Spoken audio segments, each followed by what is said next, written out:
selamat siang. Iya, selamat siang. Apa kabarnya? Alhamdulillah baik.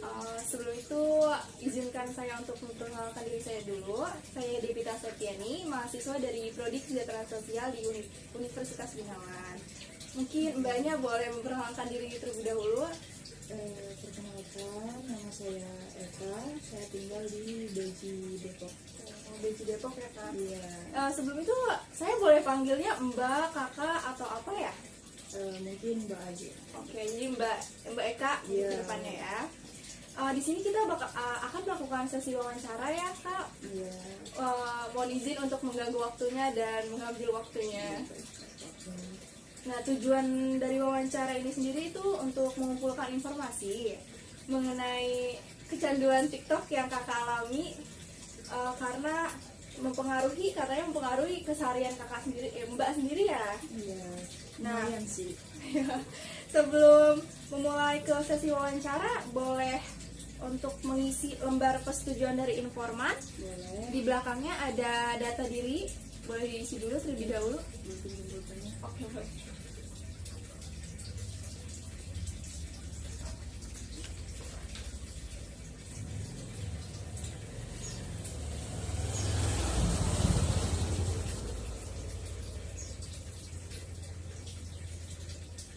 Nah, sembari mungkin Mbak mengisi. Oh, sudah. Terima kasih. Nah, saat sesi wawancara berlangsung, apa saya diizinkan untuk merekam serta mengambil gambar? Boleh. Saya sudah diizinkan. Terima Iya. kasih sebelumnya. Nah, mungkin saya akan langsung ke dalam sesi pertanyaan atau sesi wawancara yang akan berlangsung. Sebenarnya apa ya alasan utama Mbak sendiri itu menggunakan aplikasi TikTok? Alasan saya sendiri menggunakan aplikasi TikTok itu ya awalnya cuma buat fun aja sih, menghibur diri gitu aja. Lama kelamaan ya itu malah kecanduan. Saya malas aktivitas, saya malas belajar. Ya intinya saya scroll TikTok mulu lah. Oh, seharian full itu?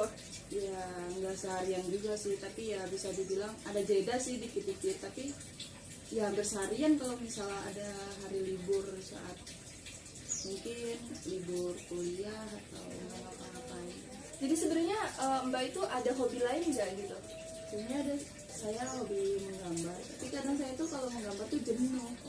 Dan saya kan lebih kalau misal hari libur banyak rebahan, nah itu rebahan tuh saya scroll sosial media dan salah satunya itu TikTok. Jadi kalau boleh tahu nih, sejak kapan Mbak ini menggunakan aplikasi ini sendiri?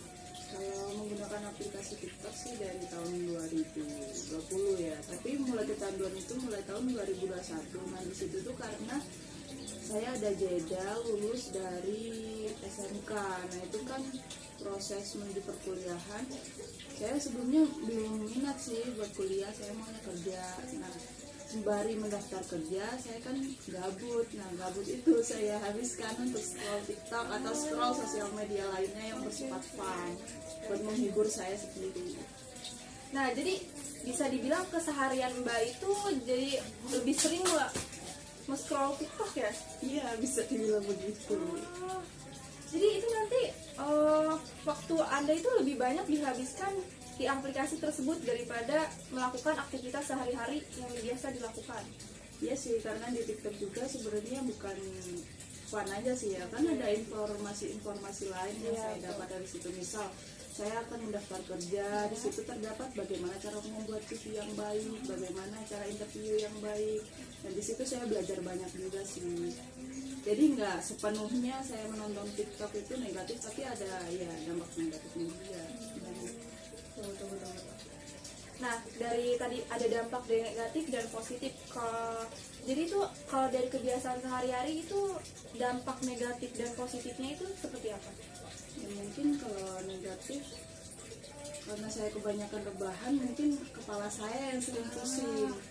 Terus saya mungkin lupa buat makan, lupa buat mandi, dan saya kebanyakan rebahan itu tadi. Saya malas ngapa-ngapain. Ya udah scroll TikTok aja gitu. Jadi Nah, kan tadi Mbak sakit kepala dan lain-lain.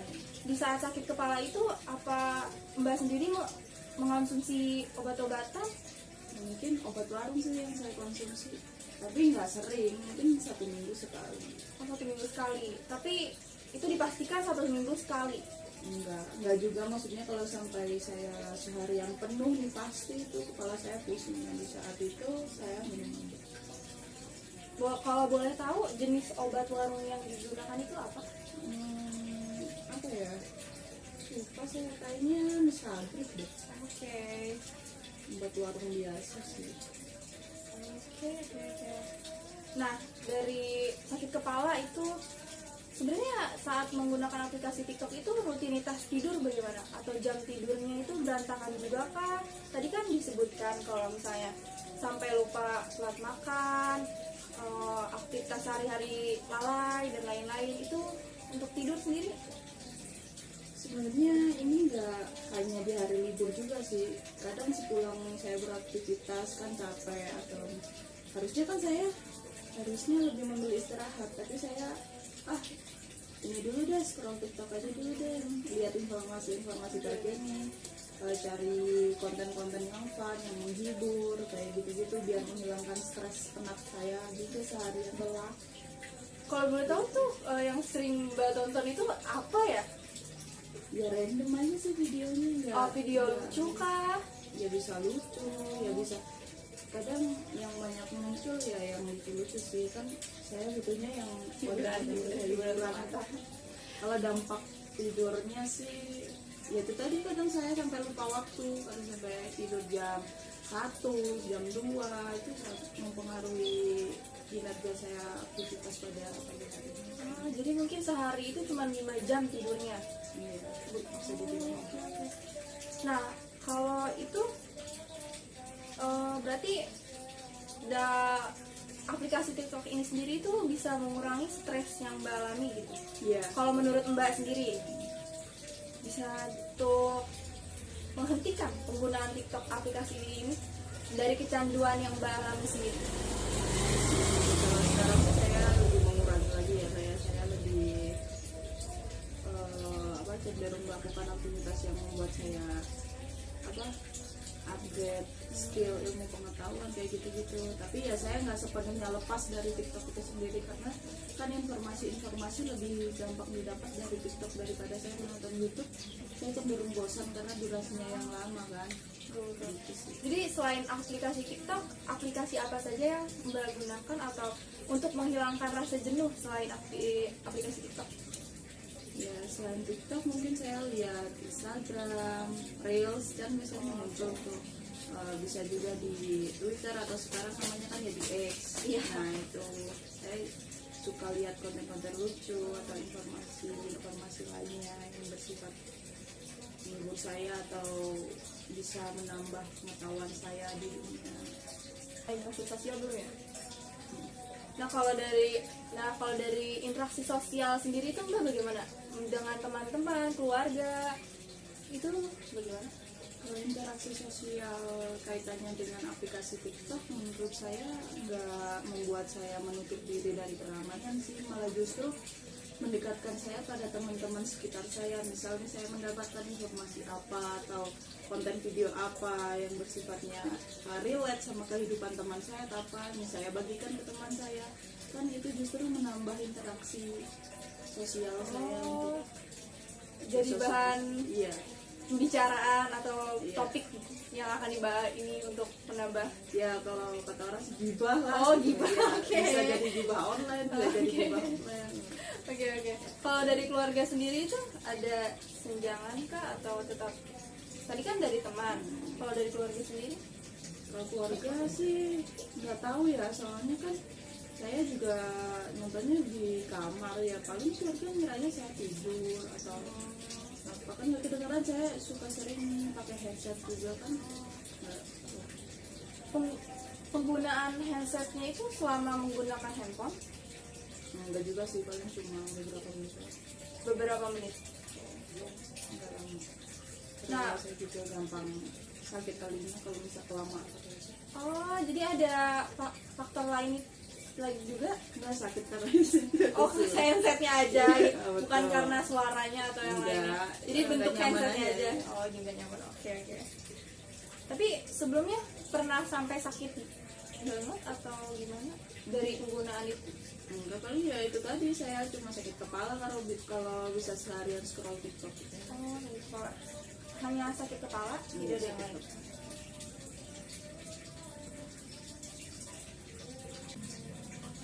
Prioritas fokus pada kehidupan sehari-hari, Mbak itu lebih prioritas apa Ya lebih untuk saat ini ya?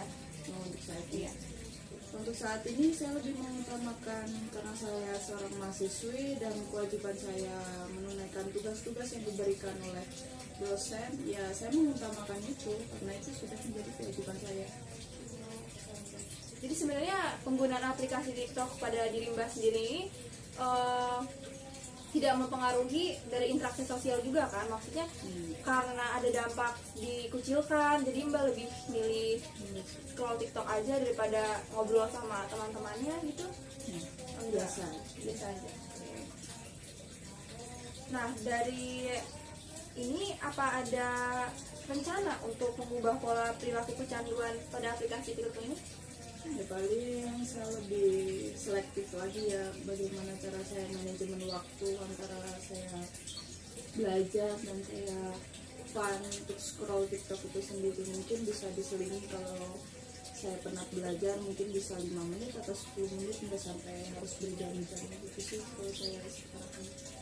Jadi sekarang lebih banyak sisi positifnya, Iya. ngambil dari sisi positifnya dari aplikasi tersebut kan. Ya, Oke.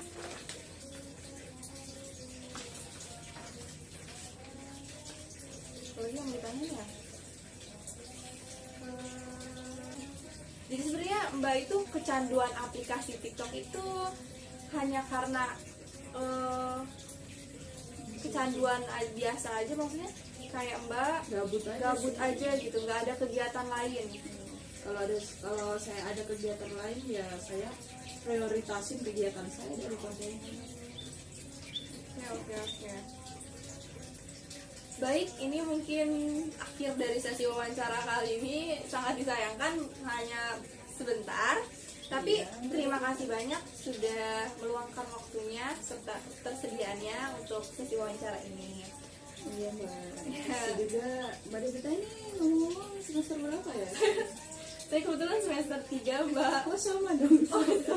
Iya, Iya, semangat ya mbak Devita. Ya, semangat juga, Mbak. Baik. Nah, kedepannya jika diizinkan, jika saya masih membutuhkan beberapa data, bolehkah saya menghubungi kembali Mbak?